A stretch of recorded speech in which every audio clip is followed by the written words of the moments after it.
Well, we're back again for another edition of Te Akau TV, joined today by Te Akau trainer Sam Burgess. And Sam, what a week it's been. Obviously, you wouldn't have thought you could go better than the Crack a Million night, but Kiwi night or Champions Day there at Ellerslie was almost just as good, if not better.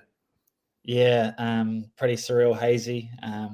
Like obviously it started well with Francie, who hadn't had a lot of luck, and then it was good to see return to conquer, get that result by the barest of margins. But like he finished the season with a perfect record, which is a awesome result for the team. And then Damas Rose was kind of you had to see it to believe it, sort of in the running. I remember I was standing there watching it with Mark and Reese, and I sort of said, geez, we're basically no hope from there. And fair play to Blake. It was such a patient ride up the fence there, and to the filly as well. She had to be very good to win and sort of sprint through that gap. And it was just all over in a blur, really. It was just so exciting, and something we'll never forget, the whole team. 100%. And what a ride it was from Blake Shin. You didn't manage to steal any of Mark's chips that he was eating mid-race? Yeah, it's funny. A lot of people have commented on that. The videos have been really good. And it's funny, actually, speaking to Mark sort of the next day, the only other time he's eaten chips watching a race was 15 years ago. And I think the camera panned on him then. And it was when Telltale won the 2000 guineas. So must be a pretty good sort of omen, I suppose. It could be an omen. We might need to find a horse and call it Hot Chips as well. So coming to a place near you soon, I'm sure. Down the line there at New Plymouth, it was good to see Balance of Power win Reese's best bet for the weekend. He was on fire. Hopefully you can go back to back this weekend as well. Yeah, he's a horse in really good form. Like we were confident with the way he was working here at home. He'd done a lot of work with Campionessa, and the work was top notch. He's just sort of gone from strength to strength. This preparation, he's been very consistent, and then obviously strung a couple of wins together. He's just a bit stronger and mentally a bit tougher this time around. So hopefully, he can continue his ways. He's got a shot at black type in the Hawke's Bay Cup now, which is exciting for the owners. And I think next season, hopefully, he can be a really good Cup horse. Excellent. And good to see Exuberance, the Savabeel filly, win last night there at Pakenham. You had a bit to do with her in her early stages of her career. Yeah, she was. She's been a bit of a handful and a bit of a work in progress. But sort of listening to Blake post race, he was so pleased with the way she handled herself there last night. It was again a fantastic ride by Blake, and she's always a filly that's shown plenty of speed and had a lot of talent. And now hopefully starting to put it together race day and do it in the correct order. She was sort of hard going early and then would run out of petrol late, and sort of last night hopefully can give her a bit of confidence, and I'm sure she's up to some nice races over there. Excellent. Well, let's kick off there at Whanganui there on Saturday. Race number 1 for the 2-year-olds, set weights, 1,200 metres. This one's the half-brother to Move to Strike, cease and desist, some nice trials. Sam, how's he going heading into Saturday? Yeah, really happy with him. His trials have been really good, like you say.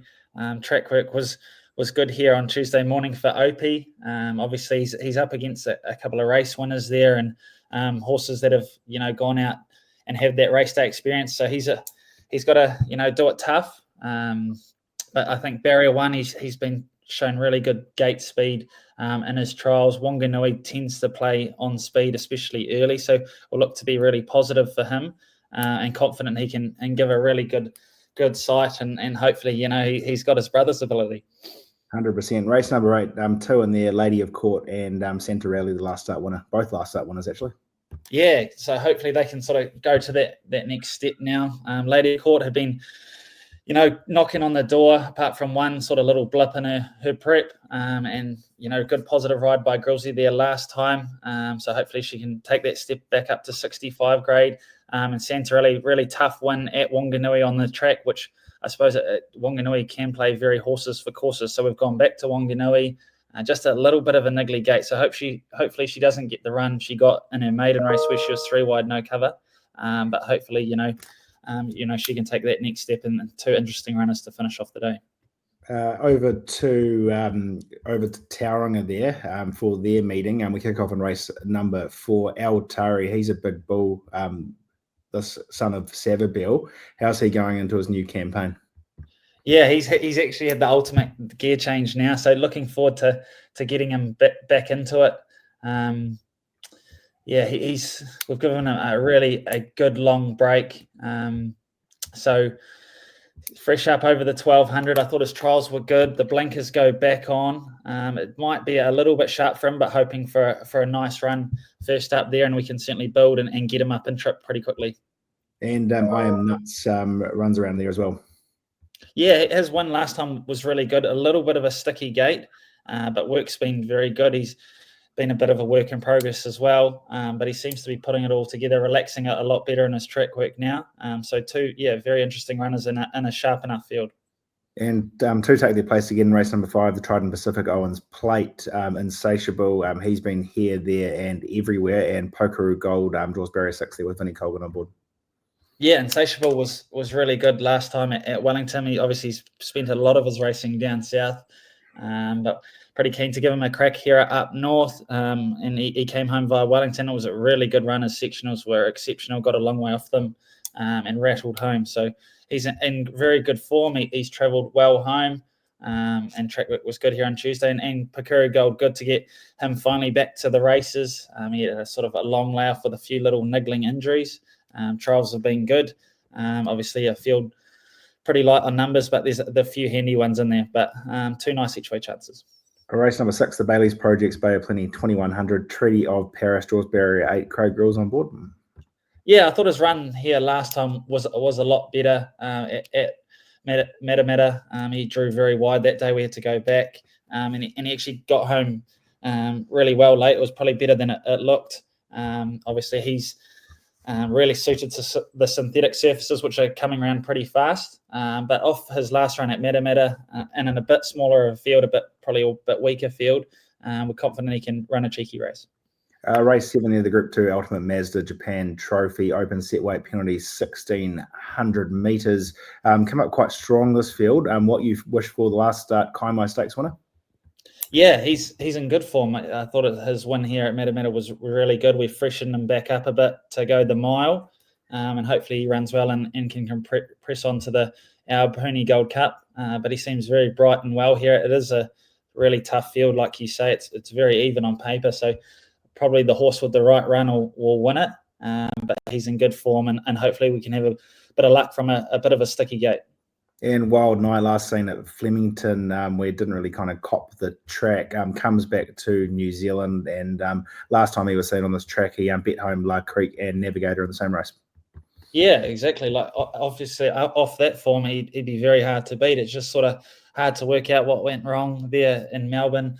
We put it down to the track. He's travelled back super. His work's been really good. Opie rode him on Tuesday. Really solid piece of work. Seems bright and well here. Another one with a little bit of a niggly gate. So we'll need a little bit of luck. But like you say, off his top form, he'd be right in it. Excellent. That wraps up the runners at Tauranga. There's one down the line there at Wingatui on Sunday in race number 1, Bella Mia. Imagine if they get a bit of rain. This son of Deepfield loves getting his toe into the ground. Yeah, I think he's a really good chance. His first up effort was really good. He is a bit of an enigma. He can sort of mix his form at times, but Hunter and the team are really pleased with him. Looks at a really nice race from on paper. So if he put his best foot forward, he'd win. But he's a bit of a cunning bugger. So hopefully he's on song there on Sunday. Excellent. There's 2 more runners running around at Yarra Valley. We won't go into them. West Indies and Savoir Fair. So keep an eye out for them on Sunday. But Sam, where are we going for the best bet? You got to tip race up as well this week, I would have thought. Yeah, it's a very hard one. I'm sort of tossing up. I really like Cease and Desist probably at Wanganui. I think I'll lean that way. I was sort of tossing up between him and Insatiable. Insatiable's in a sharp little field, but I'll go the 2-year-old. I think Cease and Desist can hopefully emulate his brother's form. He seems very well here as long as he handles the travel and everything. I think he's a really strong winning chance. Excellent. Paying $5 as well. So here's hoping for Cease and Desist there at Whanganui on Saturday. Thanks for your time once again, Sam. Well done on the weekend, and we will catch you again sometime soon. Cheers, Hazy. Thank you.